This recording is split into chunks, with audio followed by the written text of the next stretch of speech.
हाँ जी सर, यहाँ पर हमारे पास सवाल में ये कहा गया है कि एक आपके पास बेसिकली तो प्लैंक रखा हुआ है, right sir, is it true? एक आपके पास रखा हुआ है बेसिकली प्लैंक है, राइट। और बेसिकली तो वो जो हॉरिजॉन्टल जो प्लैंक है वो रखा हुआ है आपके पास बेसिकली स्मूथ सरफेस पर रखा हुआ है, तो म्यू बराबर 0 है, ये सरफेस का आपके पास म्यू बराबर 0 है, स्मूथ सरफेस है, right sir, is it true? Smooth surface पर रखा हुआ है, राइट। स्मूथ सरफेस पर एक आपके पास रखा हुआ है बेसिकली हॉरिजॉन्टल प्लैंक रखा हुआ है, और ये बेसिकली और ये एक हॉरिजॉन्टल प्लैंक के ऊपर आपके पास रखा हुआ है सॉलिड स्फीयर, राइट।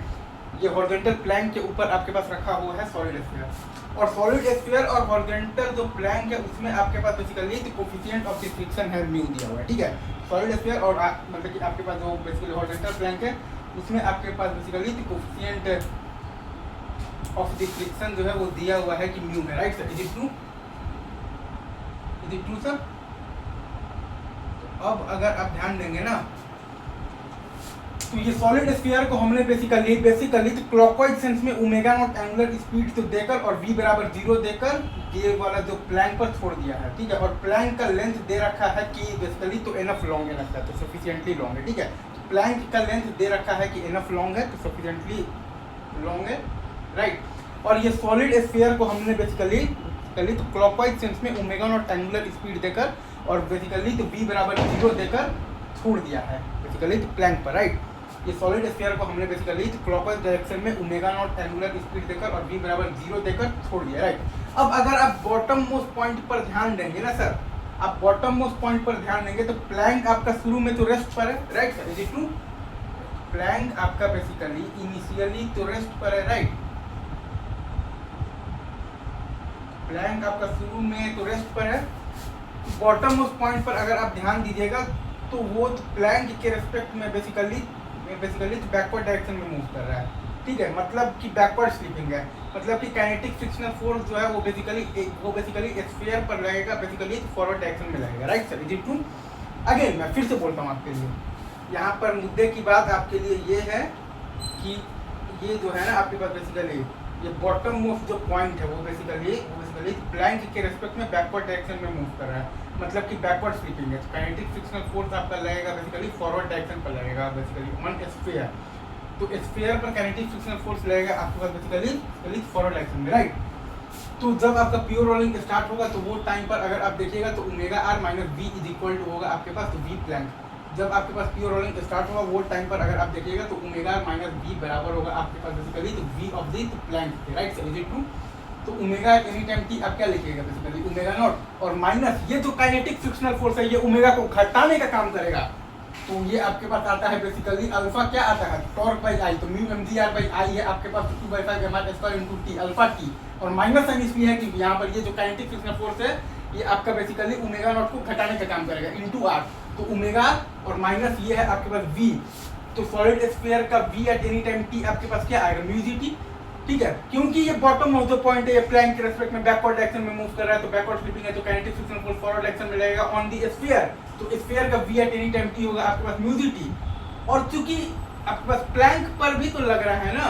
बेसिकली जो काइनेटिक फ्रिक्शनल फोर्स लग रहा है ना बैकवर्ड डायरेक्शन में, प्लैंक पर काइनेटिक फ्रिक्शनल फोर्स लग रहा है आपके पास बैकवर्ड डायरेक्शन में भी लग रहा है, राइट। तो प्लैंक का वेलोसिटी होगा आपके पास म्यू जी टी, तो जब प्योर रोलिंग स्टार्ट होगा तो omega R minus V is equal to होगा आपके पास तो वी प्लैंक, ठीक है। यही हम लोगों ने लगाया है यहाँ पर pure rolling condition, right sir, is it true? Pure rolling का कंडीशन है ये, राइट।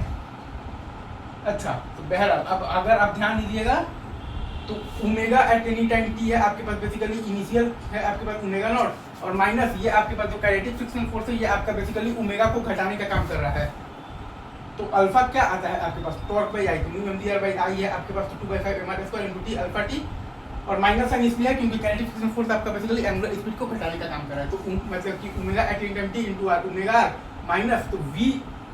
जो सॉलिड स्फीयर के अगर आप बॉटम मोस्ट पॉइंट को देखिएगा तो वो प्लैंक के रेस्पेक्ट में बेसिकली तो बैकवर्ड डायरेक्शन में मूव कर रहा है, मतलब कि बैकवर्ड स्लिपिंग है तो काइनेटिक फ्रिक्शनल फोर्स आपका लग रहा है बेसिकली फॉरवर्ड डायरेक्शन में लग रहा है, right sir, is it true? तो स्फीयर पर काइनेटिक फ्रिक्शनल फोर्स आपका लग रहा है फॉरवर्ड डायरेक्शन में, तो बेसिकली स्फीयर का speed at any time T आपके पास क्या बेसिकली तो म्यू जी टी, और ये बराबर है आपके पास बेसिकली प्लैंक का speed at any time t है आपके पास म्यू जी टी, क्योंकि प्लैंक पर भी काइनेटिक फ्रिक्शन फोर्स लगेगा बैकवर्ड डायरेक्शन में। तो omega R minus B is equal to, मतलब हम लोगों ने लगा दिया है तो वी प्लैंक। तो टी ये टाइम वो टाइम है जब आपका बेसिकली प्योर रोलिंग स्टार्ट हो जाएगा। प्योर रोलिंग का कंडीशन क्या है, omega R minus B is equal to है आपके पास तो वी प्लैंक, यही कंडीशन है आपके पास प्योर रोलिंग का। अगेन हम फिर से बोला था प्योर रोलिंग का कंडीशन क्या है, omega R minus B is equal to V plank. Pure rolling का कंडीशन क्या है, omega R minus B is equal to V plank, ये है आपके पास प्योर रोलिंग का कंडीशन है। तो किस टाइम पर प्योर रोलिंग स्टार्ट होगा, तो टी मतलब भाई या T is equal to 2 omega naught R by 9 mu पर। किस टाइम पर प्योर रोलिंग मतलब स्टार्ट होगा, तो T is equal to 2 omega naught R by 9 mu पर, राइट। किस टाइम पर प्योर रोलिंग स्टार्ट होगा, तो T is equal to 2 omega naught R by 9 mu पर when the pure rolling starts, right sir, is it true. तो अब अगर आपसे बोल रहे हैं कि जब तक प्योर रोलिंग स्टार्ट होगा तब तक बेसिकली प्लैंक का डिस्प्लेसमेंट क्या होगा, तो हाफ ए स्क्वायर, तो हाफ इंटू ए है आपके पास म्यू जी इंटू हम लोगों ने कर दिया है टी स्क्वायर, तो एस प्लैंक आपके पास आ गया है 2 omega naught square R square by 81 mu g, ठीक है। जब तक प्योर रोलिंग स्टार्ट होगा तब तक प्लैंक का डिस्प्लेसमेंट क्या होगा, तो S plank is equal to half A T square, तो हाफ इंटू ए है आपके पास mu G into T square है आपके पास 4 omega naught square R square by 81 mu square into G square, तो एस प्लैंक आपके पास आ गया है ये, ठीक है। इसमें मुद्दे की बात यह है कि प्लैंक पर आप देखिएगा ना, प्लैंक पर अगर आप देखिएगा काइनेटिक फ्रिक्शनल फोर्स आपका लग रहा है बराबर म्यू एम जी, और वो लग रहा है कौन से डायरेक्शन में, इधर की तरफ लग रहा है, राइट, राइट सर, क्यों प्लैंक पर अगर आप देखिएगा तो kinetic frictional force mu M G लग रहा है इस डायरेक्शन पर, और स्फीयर पर अगर आप देखिएगा